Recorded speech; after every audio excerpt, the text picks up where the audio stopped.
ধরো কোনো স্পিরিটের সাথে আমরা কানেক্ট করার চেষ্টা করছি, সেখানে আমরা কোনো কোয়েশ্চেন করলাম, কোয়েশ্চেনটা যদি অ্যাকিউরেট অ্যান্সার এলো তখন ধরে নিতে হবে যে স্পিরিটটা আমাদের সাথে কানেক্ট করার চেষ্টা করছে, যেটার উত্তর খালি তুমি আর সে জানতো, আর কেউ জানে না। সেরকম ঘটনা আমাদের সাথে ঘটেছে। আর ঘটেছে কার সাথে সেটাও আমি বলে দিচ্ছি, মির্চি অগ্নির সাথে। উনিও আমাদের সাথে যেতে চেয়েছিল এক্সপিরিয়েন্স করার জন্য। তুমি কি আমার পুরো নাম মানে টাইটেল বলতে পারবে, পুরো নাম বলতে পারবে? তুমি জানো ওর পুরো নাম কি?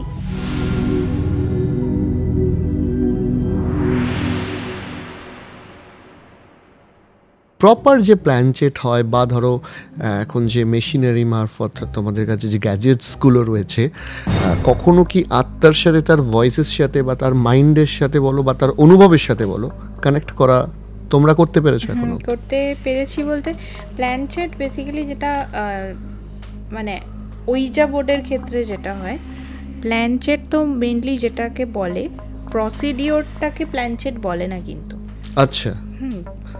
আমরা সবাই সিনেমায় দেখে মানে শিখে গেছি ওটাকে প্ল্যানচেট বলা, কিন্তু প্ল্যানচেট বেসিক্যালি হচ্ছে ওইজা বোর্ডের মধ্যে যে হার্ট শেপের যে যে বস্তুটি থাকে, যেটা এদিক ওদিক মুভ করে, সেটাকে বলে প্ল্যানচেট। আচ্ছা। আর যে প্রসিডিওরটা হয় সেটাকে বলে ইভোকেশন। ইভোকেশন, হ্যাঁ, মানে আমি যে ডাকছি, এই যে যে প্রসিডিওরটা, এটাকে বলে ইভোকেশন। প্ল্যানচেট বেসিক্যালি ওই যে ওই জিনিসটাকে বলে, তো এটাকে প্ল্যানচেট বলে না, ইভোকেশন বলে। আমরা ইভোকেশন করি হচ্ছে আমাদের মেশিনস দিয়ে। আচ্ছা। আমরা ওইজা বোর্ড ইউজ করি না, কারণ ওইজা বোর্ড ছিল পুরানো টেকনোলজি, কারণ তখন এত মেশিনস ছিল না। তো আমরা ইভোকেশনস যে মেশিনস দিয়ে করি তাদের মধ্যে, সেগুলোর মধ্যে একটা আছে ইকোবক্স। তো সেই ইকোবক্সটা দিয়ে আমরা অনেক সময় কানেক্ট করার চেষ্টা করেছি অনেক স্পিরিটের সাথে। ভালো মানে স্পিরিটের খুব গুড রেসপন্স বা হ্যাঁ, কিছু কিছু ক্ষেত্রে আমরা রেসপন্স পেয়েছি। এই ইকোবক্সটা হচ্ছে কি রেডিও ফ্রিকোয়েন্সি, যে রেডিও ফ্রিকোয়েন্সি থেকে কিছু কিছু ওয়ার্ড নিয়ে, কিছু মানে 10 সেকেন্ড পর পর কিছু ওয়ার্ড নিয়ে একটা করে ওয়ার্ড সাজিয়ে মানে একটা করে উত্তর দেয়, ঠিক আছে? এবার সেই উত্তরটা যদি কোনো ইন্টেলিজেন্ট উত্তর হলো, মানে ধরো কোনো স্পিরিটের সাথে আমরা কানেক্ট করার চেষ্টা করছি, তো সেখানে আমরা কোনো কোয়েশ্চেন করলাম, তো সেই কোয়েশ্চেনটা যদি অ্যাকিউরেট অ্যান্সার এলো তখন ধরে নিতে হবে যে স্পিরিটটা আমাদের সাথে কানেক্ট করার চেষ্টা করছে। এবার অ্যাকিউরেট অ্যান্সার বলতে কি, ধরো তোমার কোনো ক্লোজ ওয়ানের সাথে আমরা কানেক্ট করার চেষ্টা করছি, এবার সেখানে যার সাথে কানেক্ট করার চেষ্টা করছি তাকে ওই মেশিনটা সামনে রেখে আমরা তোমাকে বললাম যে তুমি এমন কোনো প্রশ্ন করো যেটার উত্তর খালি তুমি আর সে জানতো, আর কেউ জানে না। খুব কনফিডেন্সিয়াল ব্যাপার। হ্যাঁ, এবার সেটা অনেক হিউজ না, মানে এক উত্তরের কিছু। ধরো তুমি জিজ্ঞেস করলে যে তোমাকে উনি কি নামে ডাকতো, আচ্ছা, এবার ধরো সেই নামটাই এলো ওই মেশিনে, আচ্ছা, তখন তার মানে তুমি যাকে ডাকছো সেই আসছে। আদারওয়াইজ তো কেউ কারোর পক্ষে সম্ভব না সেটা বলা। সেরকম ঘটনা আমাদের সাথে ঘটেছে, প্রপার ঘটেছে। আর ঘটেছে কার সাথে সেটাও আমি বলে দিচ্ছি, মির্চি অগ্নির সাথে। আচ্ছা, ভেরি পপুলার। হ্যাঁ, ভেরি পপুলার মির্চি অগ্নি। ও হচ্ছে আমাদের সাথে, মানে এরকম অনেকেই আছে যারা আমাদের সাথে এরকম যেতে চায়। আমি নাম লিখিয়ে দিয়েছি অলরেডি এক্সপেরিয়েন্স করার জন্য। আমার কোনো ফর্ম থাকলে বলবে, আমি ভরে দেবো। এক্সপেরিয়েন্স করার জন্য যেতে চায়, তো অগ্নিও আমাদের সাথে যেতে চেয়েছিল এক্সপেরিয়েন্স করার জন্য। তো অগ্নি আর আরেকজন, অগ্নির সাথেই মির্চি, রেডিও মির্চি থেকে আরেকজন ক্যামেরা পার্সন আমাদের সাথে গেছিল রানীকুঠিতে, দক্ষিণদারি। তো সেখানে গিয়ে আমরা আমাদের ইনভেস্টিগেশন করি। তো সেখানে অগ্নিকে বলা হয় যে তুমি এমন কিছু প্রশ্ন করো যেটা তুমিই জানো, আমরা জানি না বা আমরা কেউ জানি না। তো তখন বিভিন্ন রকম প্রশ্ন করতে করতে ও জিজ্ঞেস করে যে তুমি কি আমার পুরো নাম মানে টাইটেল বলতে পারবে, পুরো নাম বলতে পারবে? তো তখন ওর পুরো নামটা ইকোবক্সে আসে। ও তখন অবাক। আমরা কিন্তু কেউ তখন জানতাম না যে ওর পুরো নাম কি। তুমি জানো ওর পুরো নাম কি? আমরা সবাই কিন্তু ওকে মির্চি অগ্নি বলেই চিনি। হ্যাঁ, তো ইকো বক্সে আসে অগ্নিজিৎ সেন। আচ্ছা, তখন ওকে জিজ্ঞেস করলাম এটাই তোমার পুরো নাম? ও হ্যাঁ এটাই ওর পুরো নাম। তো তখন ও বিলিভ করে যে ওয়াও এটা কি শুনলাম আজকে। আর ফাইনালি লাস্ট একটা প্রশ্ন আমার তরফ থেকে, সেটা হচ্ছে যে ধরো এই ধরনের কোনো মানুষ দেখা যাচ্ছে যে সে একটা নতুন ফ্ল্যাট কিনেছেন, সে একটা নতুন বাড়ি কিনেছেন, যেটা বাস্তবের আমি বলছি যে তার প্র্যাকটিক্যাল লাইফের সাথে রিলেটেড অনেক ঘটনাই ঘটে, যেগুলো আমরা হয়তো আমার শহরের একটা রাজবাড়ি বা কলেজের পুরনো বিল্ডিং আছে সেখানে আমি শুনছি, সেখানে আমরা এক্সপেরিমেন্ট করলাম, ঠিক আছে, কিন্তু অনেক সময় এরকম সমস্যা হয় যেটাতে সেই মানুষটার বেঁচে থাকা মানুষটার অস্তিত্ব সংকটে চলে যায়।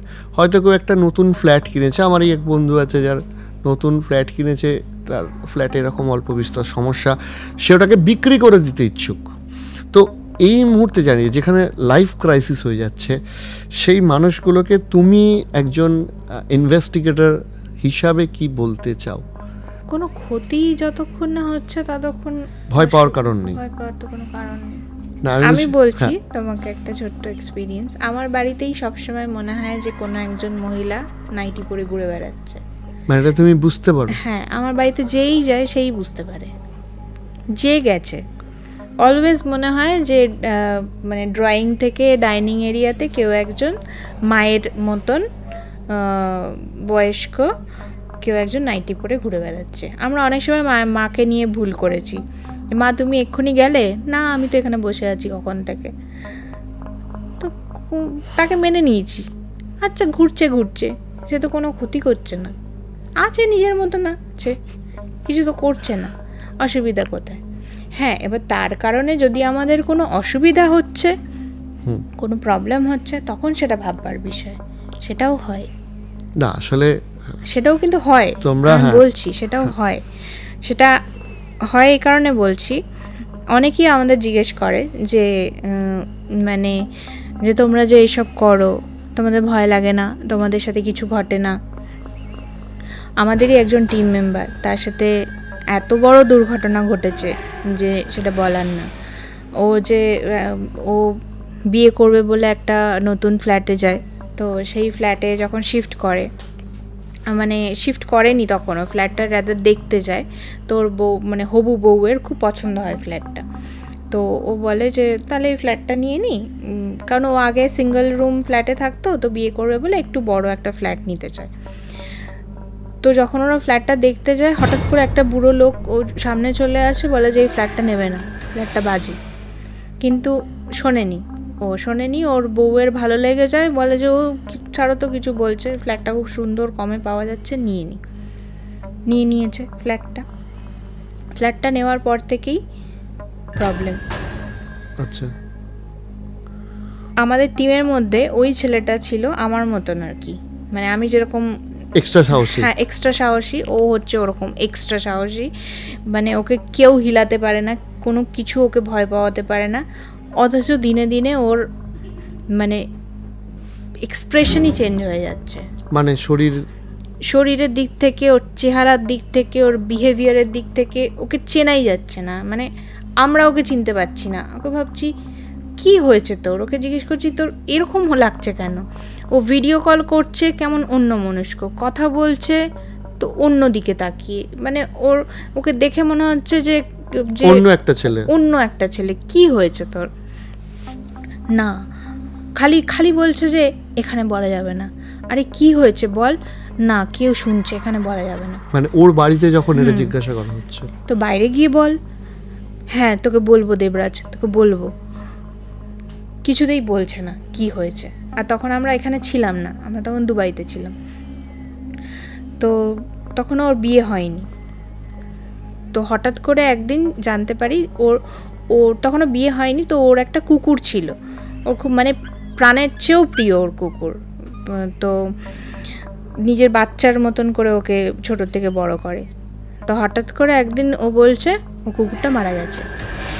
মানে যে কুকুরটা মানে ও অফিস গেলে অফিস থেকে যখন বাড়ি আসতো মানে ওকে পাগলের মতন করে, মানে কুকুররা যেরকম ভাবে ভালোবাসে সেরকম করতো। তো সেই কুকুরটার বিহেভিয়ার হঠাৎ করে চেঞ্জ হয়ে যায়। ও অফিস থেকে বাড়ি আসে, কুকুরটা ওকে দেখলেই চেঁচায়, রেগে যায়, চেঁচায়, মানে ওকে মানে ছটফট করে ওই ঘর থেকে বেরিয়ে যেতে চায়, এরকম করে। ও বুঝতে পারে না যে ওর বিহেভিয়ার কেন চেঞ্জ হয়ে যাচ্ছে। ও ভাবছে বোধহয় শরীর খারাপ, ওকে ওষুধ খাওয়াচ্ছে, ডক্টর দেখাচ্ছে, কিছুতেই কিছু হচ্ছে না। এরকম চলতে চলতে হঠাৎ করে একদিন এসে দরজা খুলেছে, কুকুরটা হট করে দরজা যে খুলেছে পালিয়ে গেছে। সে পালিয়ে গিয়ে ওর পিছন পিছন দৌড়ালো, ওকে কোথাও খুঁজে পেল না। প্রায় ভোরবেলার দিকে গিয়ে ওকে দেখে যে রেল লাইনে পড়ে আছে, কিন্তু কোনো ট্রেনে ওকে চাপা দেয়নি, হার্ট অ্যাটাক হয়ে মারা গেছে। ফ্ল্যাট থেকে বেরিয়ে গেছে দৌড়ে। আচ্ছা, তারপর সে তো কুকুরটা মারা গেল। তারপর ওর অ্যাকোরিয়াম আছে, এক এক করে মাছ মারা যাচ্ছে। ওকে আমরা বলছি তুই বেরিয়ে যা ফ্ল্যাট থেকে, তুই কেন আছিস? ওর বউ এসে বলছে, ওর বউয়ের বাবা এসে বলছে যে তুমি চলো এখান থেকে। ওর বাড়ি অ্যাকচুয়ালি আসানসোলে, ও এখানে ভাড়া থাকে। তোর বউ বলছে তুমি আমাদের বাড়িতে, ওর বউয়ের বাবা এসে বলছে তুমি আমাদের বাড়িতে গিয়ে থাকবে, চলো, তোমার এখন ফ্ল্যাটে থাকতে হবে না, বিয়ে হোক তারপর ফ্ল্যাট নেওয়া যাবে। ও যাবে না ওখান থেকে, ওর অ্যাডিকশন এসে গেছে। কি হচ্ছে ও নিজেও বুঝতে পারছে না। ওর বউ আমাদেরকে ফোন করে বলছে, দেবরাজকে বলছে দেখো না, ওই বাড়ির থেকে বেরোতে চাইছে না। ওকে কত করে বলছি, ও কিরকম অপমান করে আজকে আমার বাবাকে বার করে দিয়েছে ঘর থেকে। মানে কি যে ওর মধ্যে হয়ে গেছে বলছে, মানে বুঝতে পারছি না। ও কেমন অন্যই একটা ছেলে হয়ে যাচ্ছে দিন দিন। আচ্ছা, এখনো না মানে আচ্ছা চলছে। হ্যাঁ বলো। হ্যাঁ তারপর মানে সে যে ঘটনা ঘটেছে সে বলার না। তারপরে ওর বউ করেছে কি, সারা বাড়িতে রাম রাম রাম রাম করে কাগজের মধ্যে লিখে দেওয়ালে চিপকে দিয়ে অফিস চলে গেছে। মানে আমার গায়ে না কাটা দিচ্ছে, আমারও শুনতে শুনতে। সিরিয়াসলি বাড়িতে এসে দেখছে সব কাগজগুলো এরা মুচড়িয়ে ফেলা। না ও ফেলেছে, না ওর বউ ফেলেছে, গড নোস কে ফেলেছে। তো সেই এরকম দিনের পর দিন চলতে চলছে। রাত্রি 2টোর সময় দেবরাজকে ফোন করেছে, বলছে দেবরাজ শুনতে পাচ্ছিস? রাত্রি 2টো বাজে, আমার জানলার ধারে এক ঝাঁক কাক এসে বসে ডাকছে। রোজ রাত 2টোর সময় ওর জানলার ওপরে কাক বসে, ছেলেটা ফোন করে বলছে। হ্যাঁ, রোজ রাত্রি 2টোর সময় ওর জানলার ধারে কাক ডাকছে। দেবরাজ ওকে বলছে তুই ওই বাড়ির থেকে বেরো, তুই থাকিস না ওই বাড়িতে, তুই ওই ফ্ল্যাটটা ছাড়, যেভাবে হোক তুই ওই ফ্ল্যাট থেকে বেরো। তারপর সে অনেক কিছু করার পর, অনেক কষ্ট করে, ও ছেলেটার বাবা আসানসোল থেকে এসে কোনোভাবে জানা গেল যে ওর ওপর কেউ ব্ল্যাক ম্যাজিক করেছিল আসানসোল থেকে, যার জন্য ওর ওপর এরকম মানে ওই প্রাণহানিটা ওর ওপর আসতে চেয়েছিল, যেটা কুকুরটার ওপর দিয়ে গেছে। যেহেতু কুকুরটা ওকে ভীষণ ভালোবাসতো, মানে ও কুকুরটাকে ভালোবাসতো, কুকুরটাও ওকে ভালোবাসতো।